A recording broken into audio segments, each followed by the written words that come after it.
형 그렇게 옛날식 그 프레임을 갖다 대면 이게 해석이 안 돼. 지금은 그런 시대가 아니야. 옛날 틀로 아무리 봐봤자 해석이 이게 안 되죠. 봐도 해석이 안 된다. 이런 얘기를 하는 것 그렇죠. 같다. 네. 어떻게 보셨어요? 두 김민석 분은 총리. 구원이 있지 않습니까, 사실. 김민석 총리와 유시민 작가는 구원이 있고, 그다음에 유시민 작가 입장에서는 본인이 이제 A라고 본인이 주장하고 있지 않습니까? 그러면서 A, B, C를 나누는 건데, 제가 봤을 때는 아무리 얘기를 듣고 설명을 들어도 유시민 작가는 B로밖에 안 보여요. 돈 쫓고, 유명세 쫓고, 그다음에 지지율 높으니까 지지하는 그런 모양새를 보이는 게 B인데, 이분의 행태는 B지 않습니까? 어쨌든 그렇고, 제가 봤을 때는 유시민 작가 자체가 김민석 장관에 대한 그 구원, 그러니까 그때 당시 노무현 대통령을 네. 지지하지 않고 정몽준 후보를 지지했던 그 앙금이 이 수십 년 일러내도 그 용서가 안 되는 것 같아요. 탄핵 때부터 그 이후 그렇습니다. 후단협 그래서 등등. 이런 거에 관련돼서 네가 어떻게 국무총리를 할 수 있지? 민주당 네. 정권에서 네. 그리고 너가 어떻게 계속 공천을 받아서 국회의원을 지금 재선을 하다가 18년 동안 쉬다가 또 지금 재선을 하고 있는 건데 그거에 대해서 저는 못 받아들이는 것 같아요.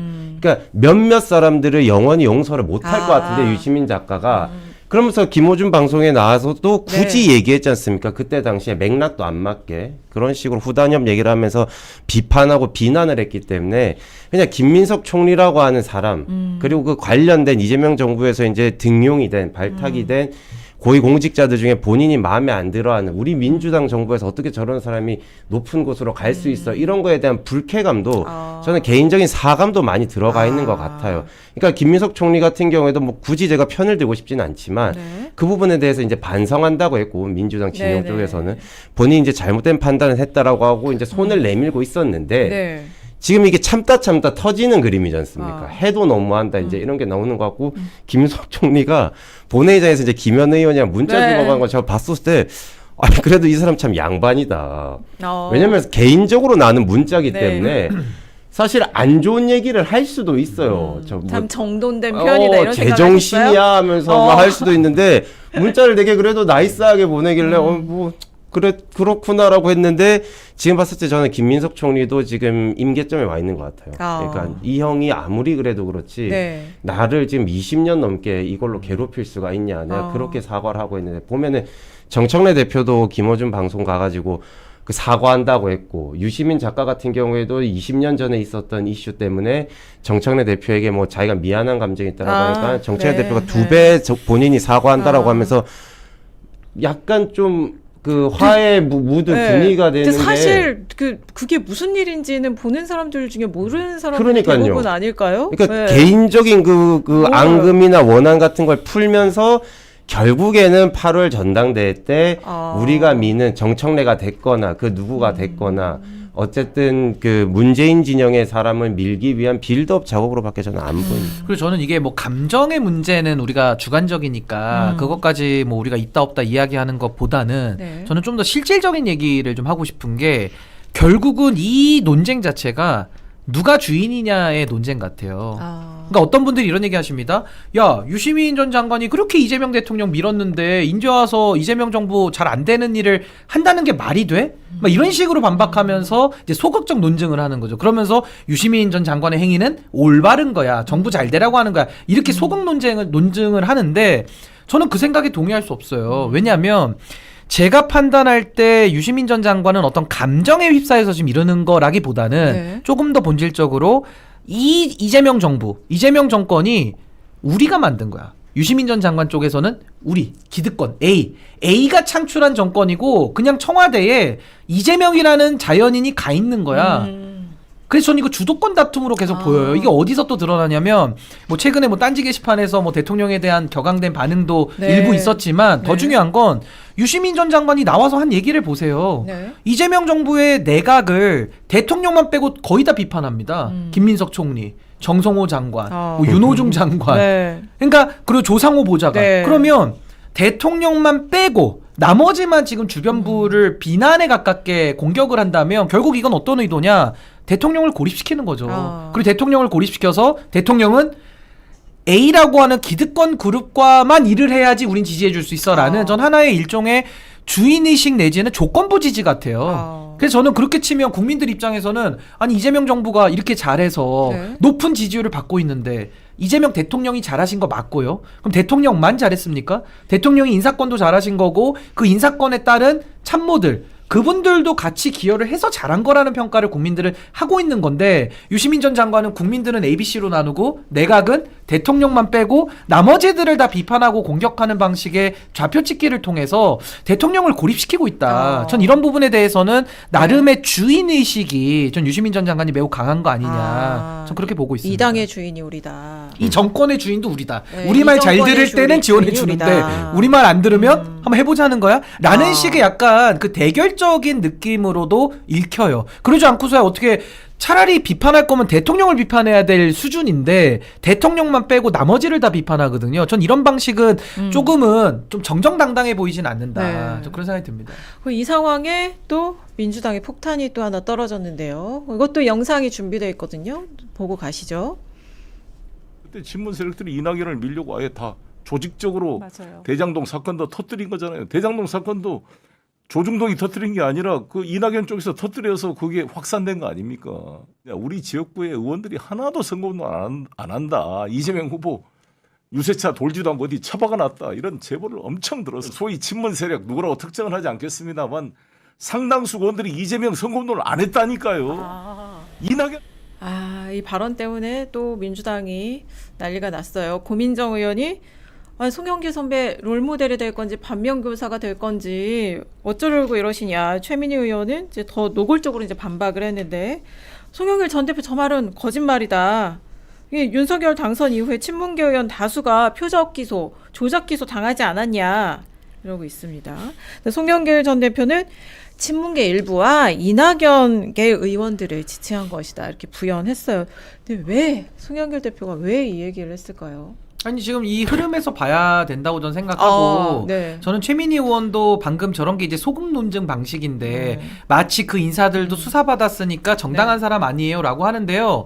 우리가 반윤했다 그래서 그 사람이 네. 꼭 정의롭습니까? 네. 그 안에서도 정의롭고 안 정의로운 사람 섞여 있어요. 네, 그러니까 논증적인 반박은 아니죠. 그러니까 논증의 오류가 분명히 있는 거고 네. 또 하나는 송영길 전 대표는 당시 20대 대선이죠. 그러니까 지지난 대선 때 이재명 후보랑 투톱으로 뛰었던 여당의 대표였습니다. 근데 그분께서 방송 나와서 저 이야기를 하신다는 것은 나름의 저건 검증이 필요 없는 사실에 가까운 이야기를 우리가 봐야 돼요. 왜냐하면 내부자의 증언 아닙니까? 거기다가 방금 저 글을 올리신 최민희 의원께서도 어느 방송에 나와가지고 이런 얘기를 합니다. 당시에 이재명 대통령 그 후보로 뛸 때 우리 친문들이 안 도와가지고 그래서 이재명 대통령 졌기 때문에 그 부채감과 죄의식 때문에 몇 년 동안 되게 이제 힘들었다는 얘기를 한 바가 있어요. 그래요? 친문이란 용어를 씁니다. 네. 근데 지금에 와서는 송영길 전 대표가 친문들이 안 도와줬다라고 하니까 뭐 일부 친문들이겠지만 거기에 대해서도 친낙이지 그거를 친문이라고 표현하면 안 된다고 또 꼴대로 옮기거든요. 네. 그럼 저는 역으로 최민희 의원 같은 분한테 묻고 싶은 게 아니 친낙이면 이낙연 전 대표를 말하는 건데 이낙연 대표만큼 친문 인사가 있습니까? 아니 이제 문재인 정권 때 총리를 지내고 집권 여당의 대표까지 지낸 분이고 문재인 정부를 같이 이끌어온 아주 깊숙이 역할을 하신 분인데 어떻게 친문과 친낙이 또 나뉠 수 있겠습니까? 아무리 최민희 의원은 둘을 나눠가지고 꼴대를 옮기고 싶겠지만 국민들이 보시기에는 아니 이낙연이라는 사람이 문재인 정부 때 큰 역할을 한 게 맞는데 이 둘이 분리가 될까? 매우 이거는 좀 의문이 남는 해석이거든요. 그리고 이낙연계가 대장동 사건도 일부러 터뜨렸다 이런 주장도 했어요. 그러니까 ABC 구분론에 따르면 친문은 A라는 뜻인데 그 A가 지난 대선 때 어떻게 지지난 가장 비 대선 같은 행동을 하는 때 거죠. 어떻게 했는지 보시라. 그러니까 이런 맥락에서 한 얘기로 아니 그래서 보시는 저는 거예요. 유시민 전 장관이 친명파리라는 말을 썼는데 송영길 전 대표는 그 친명파리를 누가 하는지를 알리기 위해서 과거 대선 때 있었던 그 흐름을 힌트를 준 것이다. 근데 여기에 대해 가지고 뭘 또 친문 친낙을 나누고 앉아 있으니까 전 이런 행태는 사실 바람직하지 않고 전 ABC 논쟁의 연장 속에서 전 송영길 전 대표가 할 수 있는 말을 전 한 거 아니냐. 저 그렇게 봅니다. 어떻게 보셨어요, 김준호 전 대변인? 머리 아파요 지금. 그러니까 뭐 ABC 얘기는 이제 그만해야 될 것 같아요. 제가 헷갈려서 이해가 잘 안 되는데 그냥 심플해요. 그러니까 보궐선거 이제 공천 갈등이나 네. 정청래 대표를 위시한 이제 우리 흔히 말하는 지도부 당권파랑 이제 본인의 갈등에서 나온 거죠. 이거는 이제 할 수 있는 말이라기보다는 말실수를 한 거죠. 이거는 본인이 이제 감정적으로 얘기를 하다 보니까 이게 어쨌든 친문이 안 도와줬다. 이낙연 당시 후보 쪽에 있었던 사람들이 안 도와줘서 낙선했다. 사실 그게 내부적으로 얘기가 오고 간다라는 건 다들 알고 있었지 않습니까? 근데 이거를 방송에 대고 이제 저렇게 대놓고 말하는 것 자체가 지금 들리는 얘기가 그렇지 않습니까? 내가 계양을에 가야 되는데 계양을을 지금 지도부가 안 주려고 하는 상태고, 그럼 내가 연수 값까지 내가 양보할 수 있다라고 했는데 지도부에서 한 얘기는 아니요, 거기도 안 되는데요. 광주로 가셔야 되겠는데요. 이 얘기가 많이 나오지 않습니까? 그래서 이제 그거에 대해 엄청나게 분개하고 불쾌했다는 얘기는 다들 아는 얘기거든요. 거기에 플러스로 지금 송영길 대표 같은 경우에는 본인이 배지를 다는 게 중요한 게 아니라 인천을 교두보로 삼아서 거기서 좌장이 된 다음에 다음 대선이나 이런 큰 꿈을 가지고 있는 사람을 지금 뭐 호남이 저는 왜 지역구가 나쁘다고 생각하는지 모르겠는데 호남으로 내쫓는다라고 지금 생각을 가지고 있지 않습니까? 그러니까 본인의 근거지를 옮기게 만드는 거에 대한 이 불쾌함, 그리고 여러 가지 이제 감정적으로 본인이 이렇게 민주당을 위해서 희생도 했고, 그다음에 감옥에도 다녀왔고, 이런 게 있는데 어떻게 나를 이렇게 푸대접을 할 수 있냐, 이런 거에 대한 분노가 섞여 있다 보니까 뭐 들어보니까 이제 그 송영길 대표 같은 경우에는 말씀하실 때 크게 이제 거르는 스타일이 아니라 지르고 싶을 때 그냥 지르는 스타일이라고들 많이들 얘기하던데, 전 이게 계속 얘기를 하다 보니까 감정적으로 조금 더 나아간 것 같아요. 이게 일부러 작심하고 이 얘기를 했는지 아니면 얘기를 하다 보니까 진짜 이것까지 나왔는지는 모르겠는데, 근데 저는 이거는 맞는 것 같아요. 이 뒤에 이제 송영길 전 대표가 이제 개항을 얘기를 하거든요. 자신이 이제 얼마나 그때 친문 세력의 공격을 이렇게 방어를 했는지, 이재명 대통령을 위해서 망치 테러도 당하고 2022년 대선 이후에는 이재명 대표 만약에 원외에 뒀으면 어떻게 됐겠냐. 자기가 그거 막으려고 개항을 내준 거다. 이런 약간 희생의 역사, 살신성인의 자세를 상세하게 설명을 합니다. 맞아요. 그러니까 이건 결국 근데 나를 개항을 공천을 안 준다고 이 얘기를 정말 하고 싶었던 것 같아요. 진짜 하고 싶었던 아니 근데 얘기를. 이제 그 부분에 대해서는 송영길 전 대표의 그동안에 걸어온 우리가 역사를 좀 보면 네. 계양을이 본인의 지역구잖아요. 네. 그러니까 거기서 정치를 평생 하신 분이기 때문에 네. 그 지역구를 옮기라라고 한다면 또 옮기는 네. 이유가 좀 설명이 돼야 될 거예요. 네. 원칙적으로는 그 지역구에서 정치를 하시던 분이 당에 부담을 주지 않기 위해서 윤석열 정권의 수사를 받고 무죄가 지금 입증이 돼서 다시 돌아온 분 아니겠습니까? 네. 그렇다라고 한다면은 저는 뭐 송영길 전 대표의 마음이나 당에서도 인천 계양을 해서 송영길 전 대표가 정치를 해왔던 분이니까 그건 너무 자연스러운 전 흐름 아닌가 싶은데, 아무래도 지금 뭐 당에서 뭐 ABC 논쟁이 있고 막 여러 가지 친명 8인이 뭐니 이런 얘기들이 있다 보니까 전 거기에 대해서 송영길 전 대표는 꾸준히 이재명 전 대통령과 정치를 같이 해온 입장에서는 전 지금 상황이 되게 좀 다르게 보일 수도 있을 것 같아요. 그런 차원에서 물론 말 안 하는 것도 더 좋았을 수도 있겠지만은 그래도 이런 일도 있었다라는 거를 얘기함으로써 지금의 이 현실을 좀 더 이해하는 데 도움을 주자라는 생각이고, 저는 송영길 전 대표는요 선택권이 없어요. 당에서 주는 대로 가는 겁니다. 그러니까 거기에 대해서는 뭐 송영길 전 대표의 생각까지 우리가 뭐 왜 그런 생각 갖냐 이렇게 할 수는 없는 거고, 당의 결정에 승복하면 될 일이니까 저는 뭐 송영길 전 대표의 입장에서는 나름의 본인이 자신 지역구니까 전 충분히 얘기할 수 있는 부분 아니냐, 네. 저 그런 생각이 듭니다. 어쨌든 저런 중요한 말씀을 이제 구교영의 정치비상구에서 하셔서 참 아쉽다.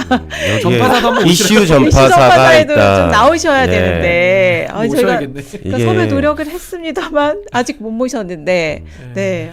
참 그것이 아쉽다. 저는 국민의힘에서 그런 생각도 추천합니다. 했습니다. 한국일보로 오십시오. 네, 뭐